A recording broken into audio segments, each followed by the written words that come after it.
Another quick update. We threw some wheels on just because we can, and definitely. Everybody's watching this. I'm being held against my will. I'm being worked to death like a slave. Somebody rescue me. He is basically doing this for free, so we got to appreciate that. But we'll pay him back. Give him some, clean up his yard, help his ducks. But no, it is starting to look a little better visually. You know, it's definitely coming around, and we found out, did not know this. The rotors, which are already off this car, we'll give you. Oh, we took them off both because he's so fast. These are actually, the rotors on the black one are an inch bigger on the VTEC than they are on this one. So when we went to put these dinky wheels on that I can't stand, they did not clear the rotors or the calipers.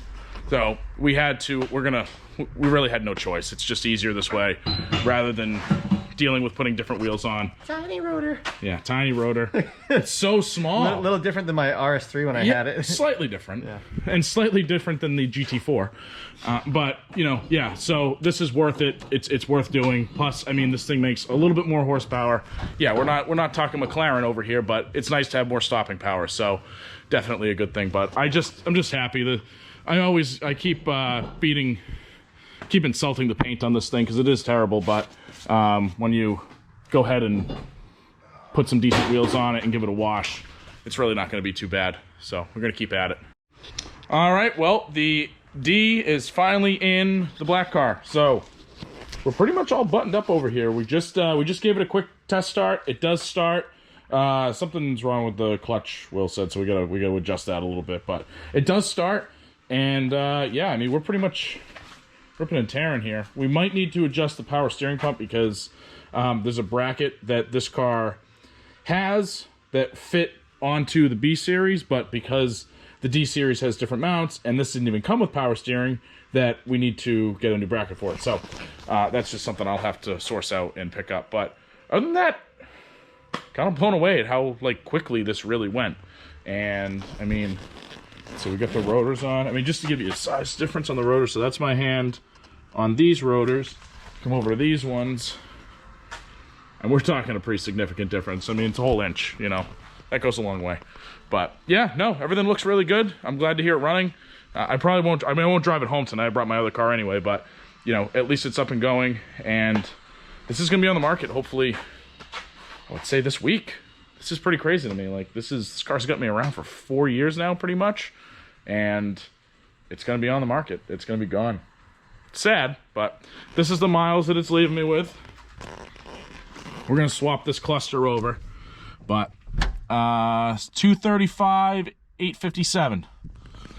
And I bought this car with 199,000 and like, I don't know, 800 miles or something like that. I forget exactly what it is, but yeah, this car's gotten me, geez, roughly 35,000 miles, 4 years.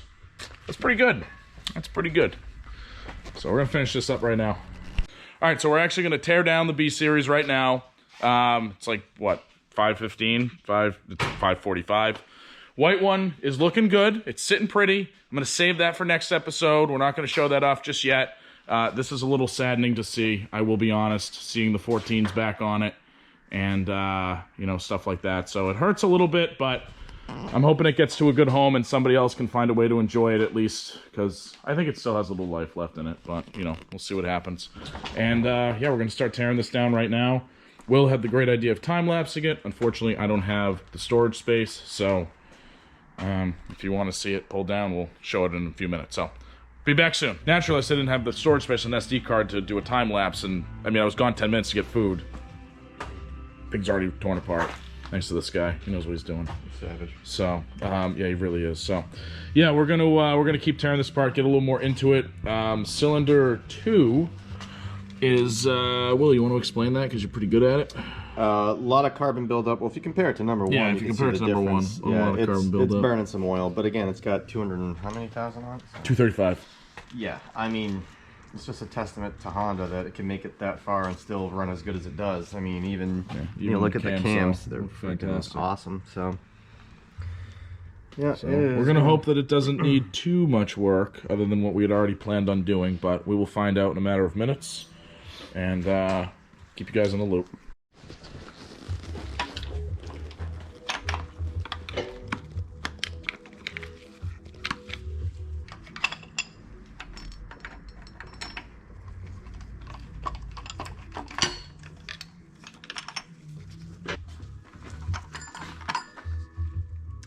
about those. Yeah, there's some oil jets in there. It's been a long time since I've been in a B series. Yes. Well, it's no time like the present to get back into one.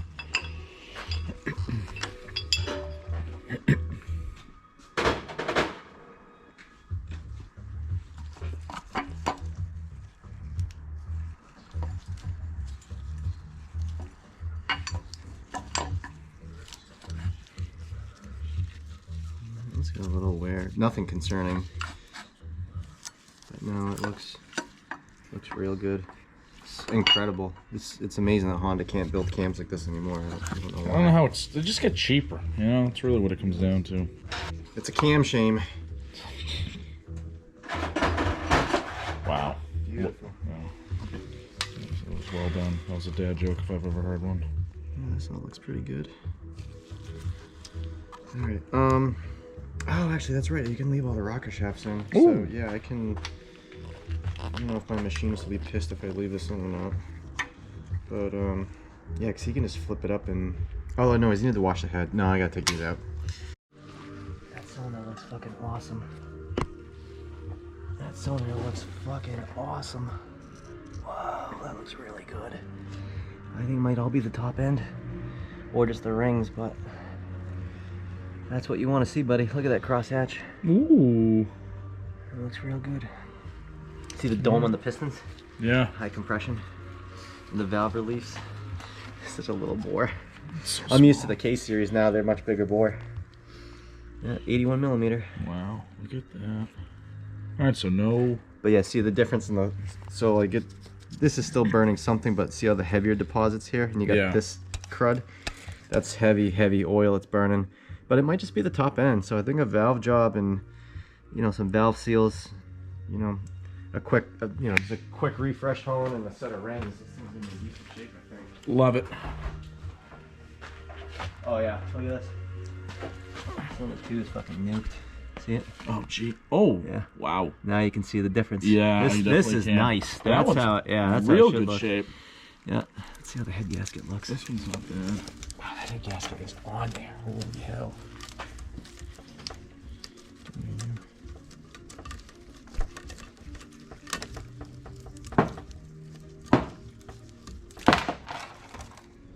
Beauty. What a beauty. One of those. This cylinder looks awesome. Yeah, that's in real good That's shape. incredible. Yeah, this is about what I'd expect. See the deposits around here and Right. stuff. But this is. That one's smoked. Yeah, that's oil.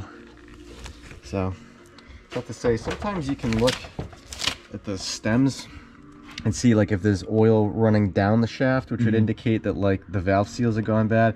In my experience, I usually don't see that a lot. It's usually bottom end stuff because people kick the shit out of them when they're cold, and then you end up having issues with the rings or scoring and stuff. But the good thing is the hole looks good.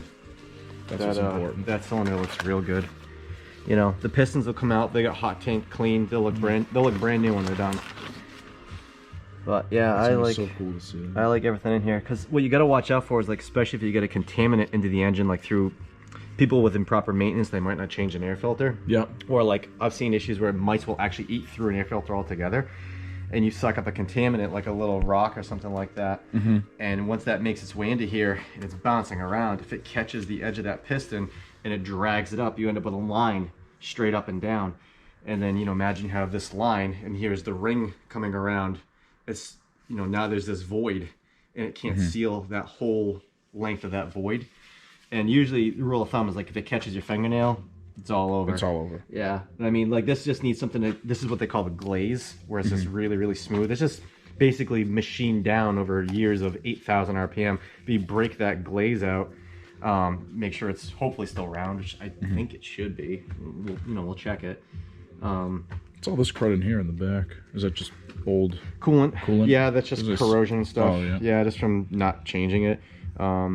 Most of that will all get out of there for the most part once it gets hot tanked. Yeah. When this block comes back though, I mean, it's gonna look brand new. Close. Yeah. Very close to it. Maybe not this good looking, but it's gonna look. Yeah. It's gonna look damn good when it comes back. So I mean, at that point, if you want, we could paint it and make it look all pretty. Yeah, whatever we're gonna do. I really just want the valve cover done. I think. I mean, like I did the Integra, and I just did it just like an aluminum color, so it looks factory fresh. I think we can do that. I think we should. But yeah, that's pretty much it. So now I can go to the machinist so he can deal with the hell on wheels that is getting the valves out of a B series head, because I've done it once and I won't do it again. Won't do it again. But yeah, it looks good. Yeah, so if you can see, this is the intake side. These springs are double wound. So there's a spring on the outside and a spring on the inside. Oh wow. The exhausts are only single wound. When I built my B, I did ITR helper springs on both sides. Yep. Because the Integra Type R has them intake and exhaust, obviously for extreme high RPM. All right, let's keep going. Let's get after it. All right, so we got most of it apart. Took all the pistons out, and they're all over here. We got them all labeled, obviously because they need to go back in where they came from. We got this one backwards, but that's okay. That's okay. All of them look to be in pretty decent shape. Especially for the mileage. Especially for the mileage. So we're just going through them right now, make sure everything's all cleaned up. And looking to be in good shape. Yeah, see, that's how it should look. How it's open there. Yeah, it's all open over there. This one's all clogged up. Not too bad. This one...